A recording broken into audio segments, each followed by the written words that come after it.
We live in a time where masculinity is shamed and men don't know what it means to be a man. As a pastor and counselor, I've spent the better part of my life equipping and training others. My goal with this show is to translate my hard-earned experience into tools and tactics to help you become stronger as a man. This is the BraveCo podcast. I'm your host, Jason Vallotton.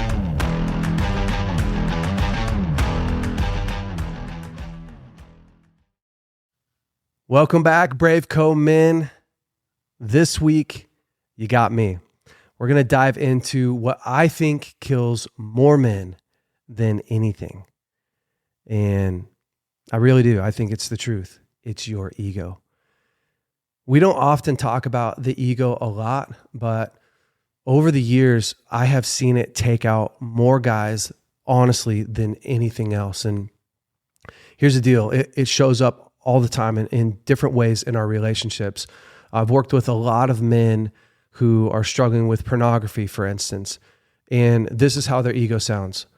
When their wife catches them looking at pornography, they say something like, well, if you would have been more connected to me, right, I wouldn't have fallen. I wouldn't have messed up. Or when they fail at work, when their boss confronts them at work, it's, I don't even like this place. You're not even a good boss, right? Or when your kids are disconnecting from you, it's like, man, these kids are out of control, kids these days.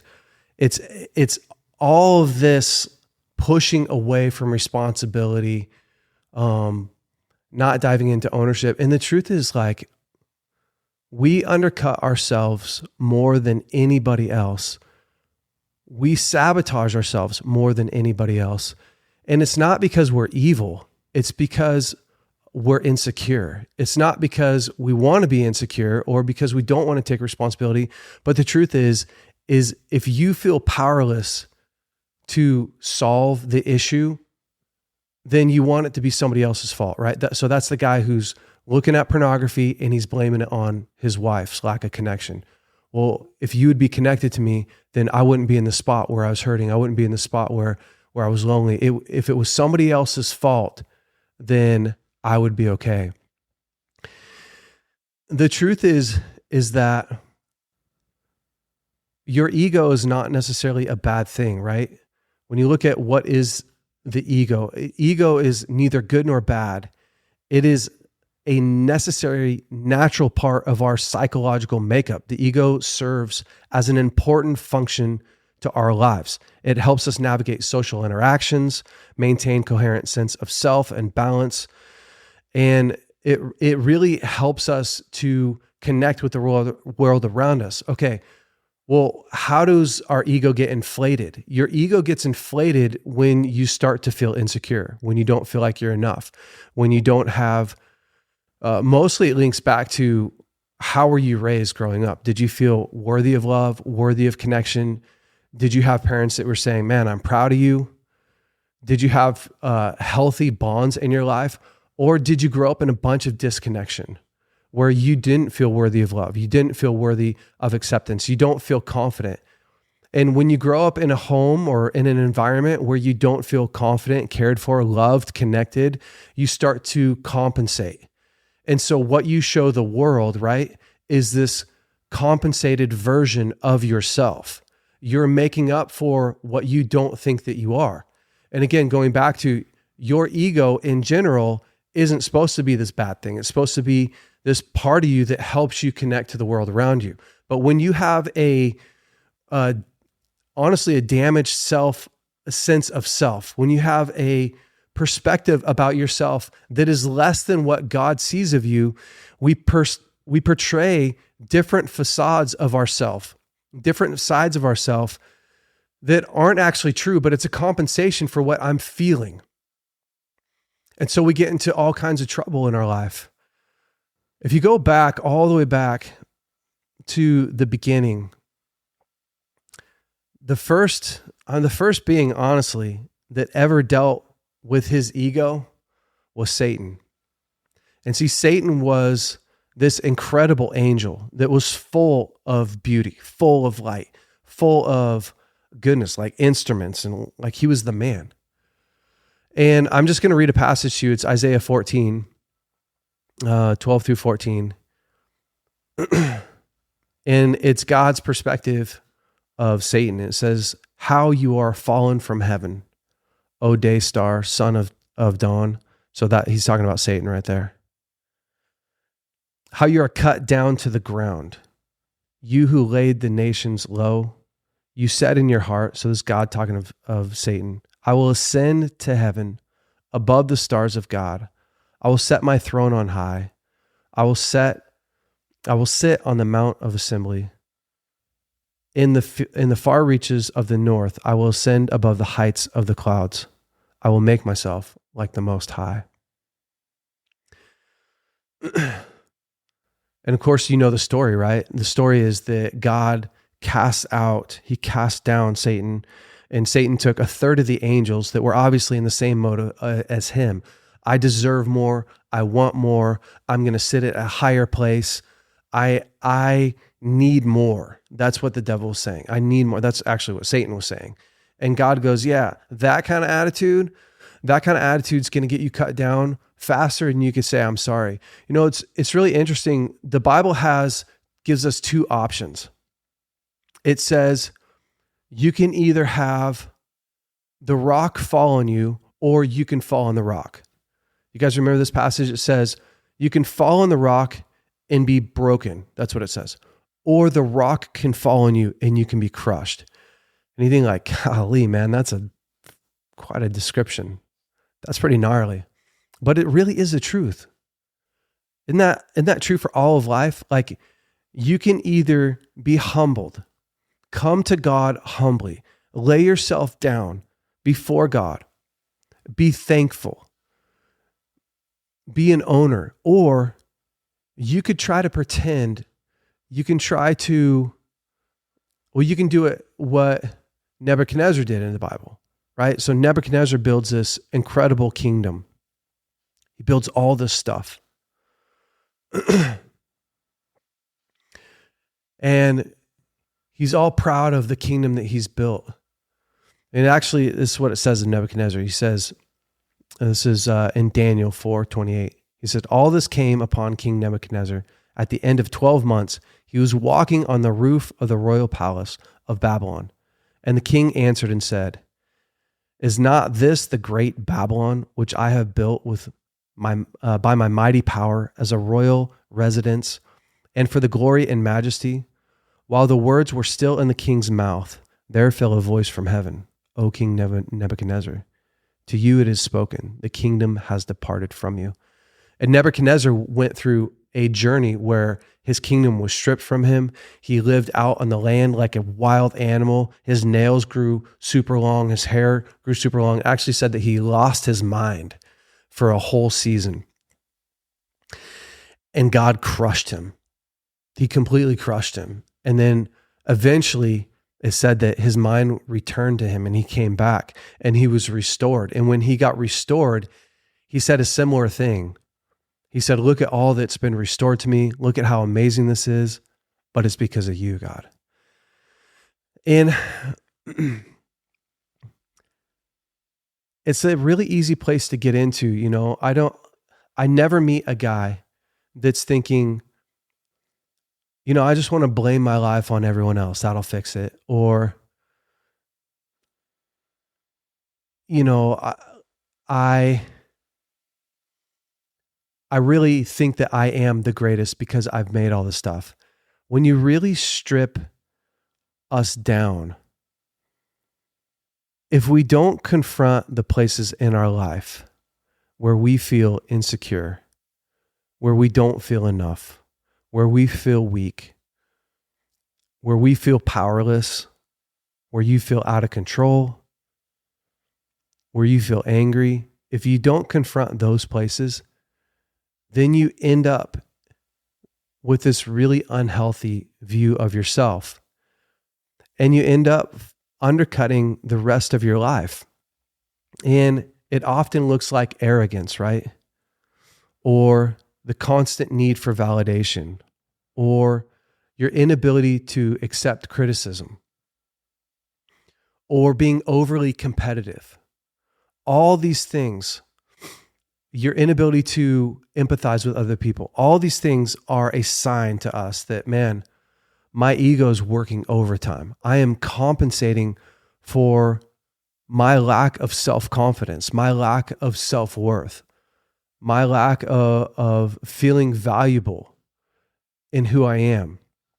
And so this week, I really just wanted to encourage you, man, if you're in that spot where you feel like I'm telling stories about what God's done in my life, but I'm doing it to have people go, oh man, you're so amazing. Or that would be like a Christian ego thing to do. It's like, hey, let me tell you what God did for me last week. And it's not really about what God did for you last week. It's about how amazing you are. I see that a lot.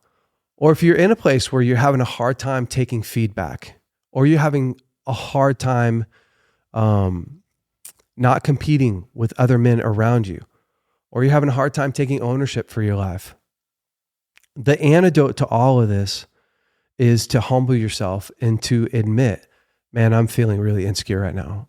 I'm feeling a lot of shame. I'm not feeling like I'm enough.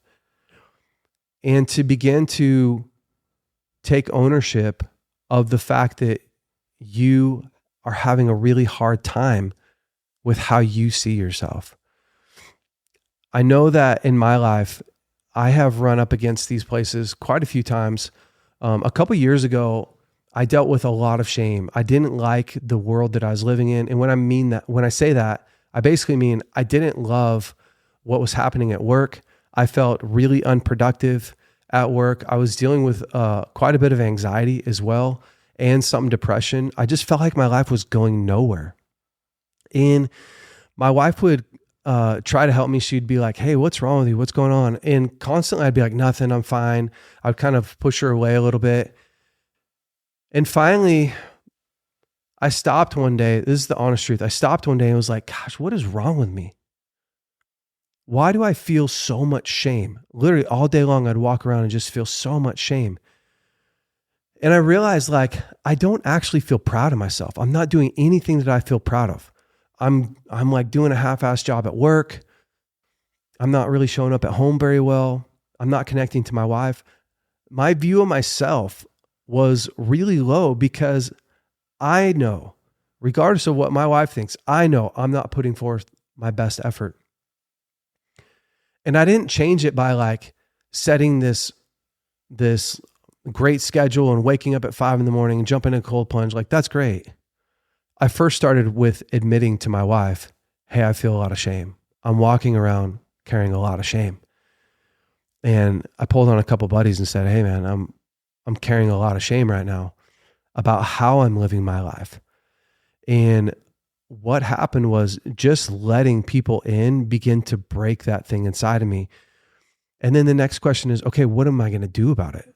Right? What am I going to do about the season that I'm in right now? What am I going to do about the fact that I don't feel motivated? I don't feel like I have momentum. I had to take a hard look at my life, and I ended up going back and seeing a counselor for a little bit and just spending a little bit of time with dealing with my own insecurities, dealing with my own disappointment of myself, and actually processing through my own disappointments about my life and even the things that happened to me in the past. And the result of that is I popped out of that season going, okay, I have a fresh perspective on how God sees me. I have a fresh perspective on how I see me. I have a deeper connection with my wife. And I got out of this place where I was hiding, out of this place where I was honestly dodging hard work and dodging responsibility, and started to show up again in my life. And it's not like you have to go to counseling, but oftentimes what happens is to have somebody walk you through why you are struggling with feedback, why you're struggling with arrogance or pride, why you have a hard time having empathy for other people, whatever, why you have a hard time taking responsibility. Having somebody else come in your life and help walk you through these things can be massively helpful. I know recently I just walked a guy through this very thing, having a really hard time taking responsibility of his life, wanting to blame it on his wife, wanting to blame it on how he grew up. And of course, how you grew up can affect who you are today, but you're the only one that can really change who you are today.